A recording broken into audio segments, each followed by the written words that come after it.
And Prime Minister Modi will be in Bihar on the last day of campaigning for the second phase of the assembly polls. Prime Minister is going to be addressing for back-to-back rallies in Bihar today. He is likely to share the stage with Bihar Chief Minister Nitish Kumar. The Prime Minister is going to first address a rally in Chhapra at 10 a.m. followed by rallies in Samastipur, Motihari and Bagaha.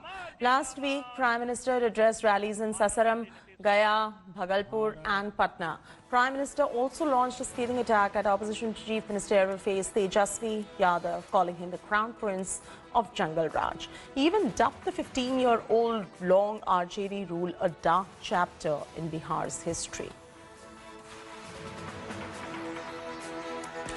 BJP Chief JP Nadda has clarified that JDU Chief Nitish Kumar is going to be on the NDA'S chief ministerial face in Bihar, putting speculation to rest. Nadda, in a response to a question, said that there will be no change in NDA'S chief ministerial face, even if the JDU wins less seats than BJP in the state. He said that Nitish Kumar will continue to be the alliance leader and chief ministerial face in the state, and the BJP will not replace him with any other face. Nadda's clarification came days after Bihar Chief Minister Nitish Kumar was found missing from the poll posters and hoardings of Prime Minister Modi in the state. ऐसे में नीतीश की seat अगर कम आती है तब क्या होगा? संभावना नहीं है। बीजेपी और जनता दल यूनाइटेड मिलकर 2/3 की सरकार बनाएगी। और नीतीश कुमार जी हमारे नेता होंगे। अगर हमारी सीट ज्यादा भी आती है तब भी नीतीश कुमार हमारे नेता होंगे। And senior Congress leader Kamal Nath has approached the Supreme Court challenging an EC order revoking his star campaigner status for Madhya Pradesh by-polls. Kamal Nath, who is an MP Congress president, in his plea has said that the EC has passed the order without any notice or hearing him based on a complaint by the BJP. The poll panel cracked down the former MP CM on grounds of repeated violation of Model Code of Conduct. Kamal Nath, while campaigning in Dabra on 18th October, had mocked BJP candidate Imarti Devi using the term item that was widely criticized. By-elections to 28 seats in MP Assembly are scheduled on 3rd of November.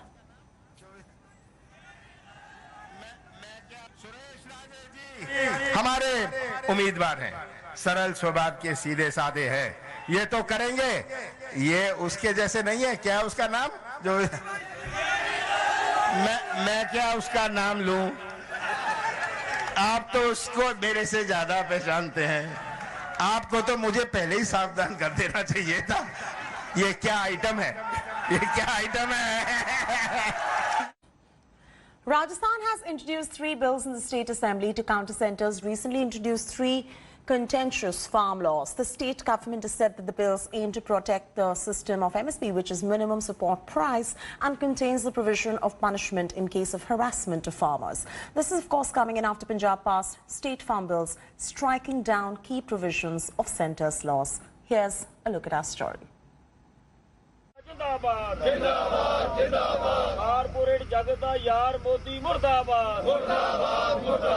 A month after widespread furor over 3 contentious farm laws passed by the centre, Congress-ruled states up in arms. Following in the footsteps of Punjab, Gehlot government in Rajasthan has introduced 3 bills in the state assembly to negate the impact of the central laws passed last month. सरकारों को घमंड कभी नहीं होना चाहिए। पूरे देश में आग लगी हुई है। किसान विरोध कर रहा है। आप बार-बार कहते हैं एमएसपी खत्म नहीं होगी, किसान के साथ अन्याय नहीं होगा।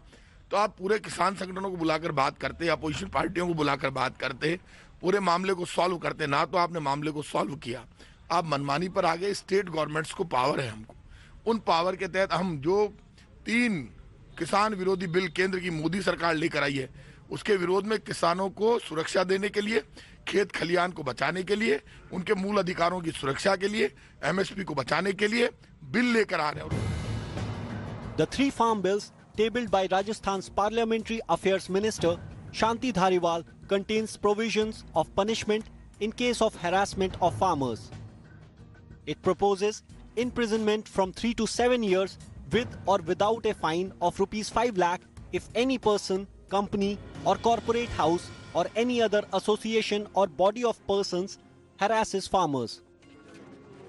Opposition BJP, however, defended the central laws, calling them pivotal to economic growth. हम उनको तर्क के आधार पर इस बात को साबित कर देंगे कि ये कानून तीनों किसान की बहबूदी के लिए जरूरी है, हिंदुस्तान की आर्थिक इकोनॉमी को कदम आगे बढ़ाने के लिए अनिवार्य है। Last month, Congress President Sonia Gandhi had directed states ruled by the party to consider passing laws to override provisions of the central farm laws. The Rajasthan's Ashok Gehlot government clearly is following the footsteps of the Punjab dispensation by trying to ensure that the centre's farm laws are negated through the state assembly. However, the bill may not finally be implemented on the ground as it may require the President's assent for its final implementation. This is Devankur Vadhavan in Jaipur, India Today.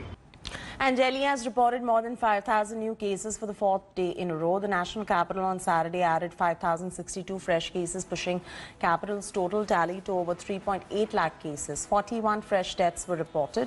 Active cases in Delhi stand at 32,719. Recovery rate is around 89.5%. Despite the spike in cases, a large number of people are thronging markets ahead of the Diwali festival. Places like Chandni Chowk, Sadar Bazaar are all witnessing heavy footfall, and social distancing norms have gone for a toss. Many are not even seen wearing masks, leading to fears of increased transmission. However, what's surprising is that the Delhi government has relaxed certain restrictions even as the cases are surging. The 20-passenger limit in DTC buses has been lifted. Restrictions on number of guests at wedding ceremonies has also been eased. All of this is now putting a scare as far as the national capital and the COVID crisis is concerned. With the festive season upon us, this is a situation in crowded markets in the national capital. At Sadar Bazaar, people have thrown caution to the wind as they step out of their homes to shop for the festivities. But there is no social distancing. Most people are wearing a mask only when they look at a police personnel to challan them or maybe in front of the cameras.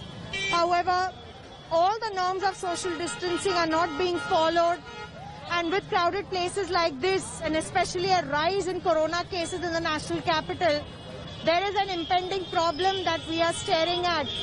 However, if this is the condition right now, one can only hope that the massive surge in cases that Delhi is witnessing could somehow be contained, only if people will wear a mask and follow social distancing norms.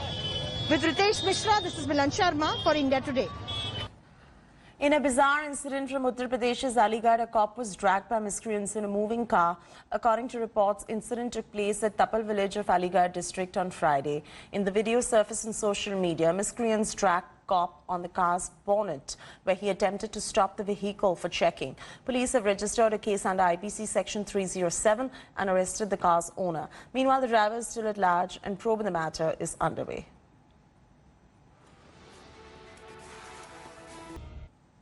And 2 days ahead of the U.S. presidential elections, President Trump and Democratic presidential nominee Joe Biden have been crisscrossing Midwest battleground states, both the records to defend with these voters who play key roles in deciding the final outcome.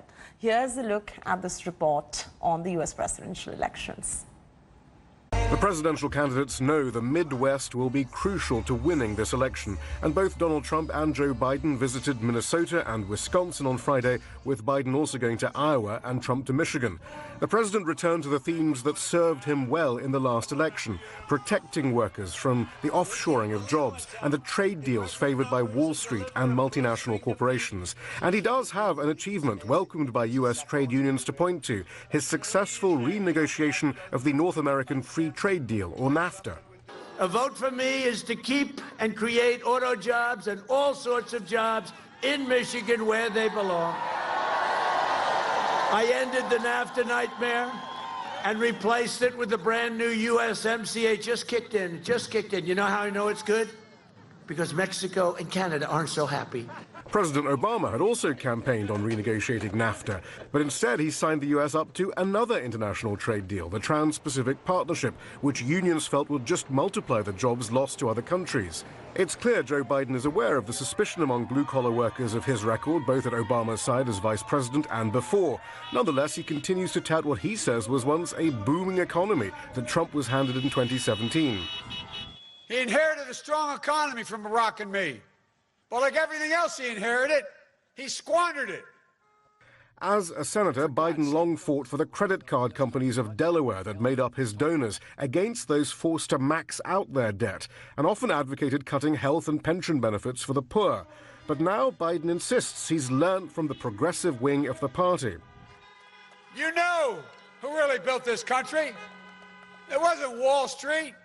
It wasn't CEOs. It was hard-working folks like all of you. It's about time the wealthiest people in America, the billionaires and trillionaires, the multi-billionaires, and the biggest corporations start paying their fair share. As for Trump, he must also contend with his own record. The president did not stop historical trends of outsourcing and a decline in manufacturing, and has shown himself also to be a close friend to Wall Street. And then there's COVID-19. The polls show Trump's underplaying of its effects are a liability as the coronavirus storms through the Midwest and the economic crisis deepens there. You know, our doctors get more money if somebody dies from COVID. You know that, right? Back in Washington, D.C., office buildings and storefronts are being boarded up ahead of election night. Even though the polls have consistently shown Biden ahead, no one knows what to expect. Shia Britansi, Al Jazeera. Welcome back. Sunrisers Hyderabad keep their playoff hopes alive. The Orange Army beat Virat Kohli's Bangalore by 5 wickets in a low-scoring game. Opting to bowl first, Hyderabad restricted Bangalore to 120 for 7. Sandeep Sharma started brilliantly and got the big wicket off Virat Kohli and Devdutt Padikkal. The Willers too fell cheaply as Bangalore kept losing wickets at regular interval.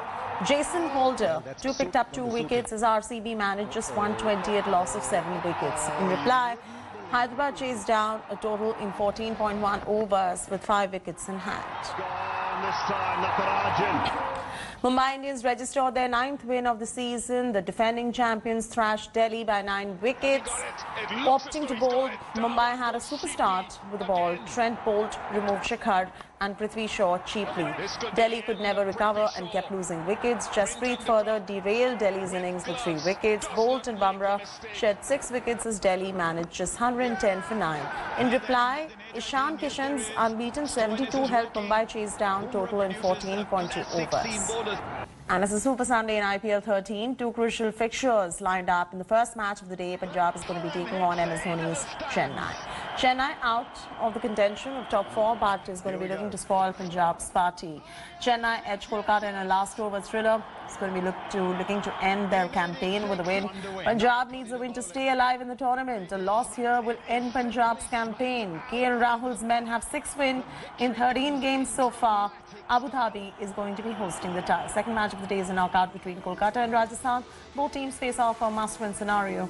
Losing side is going to be out of the race for the top 4. Dubai is going to be hosting the tie. Hello everyone, this is Rahul Kamal here. Hope you enjoyed this video. For the latest news and analysis, like and subscribe the India Today YouTube channel and don't forget to press the bell icon to stay updated.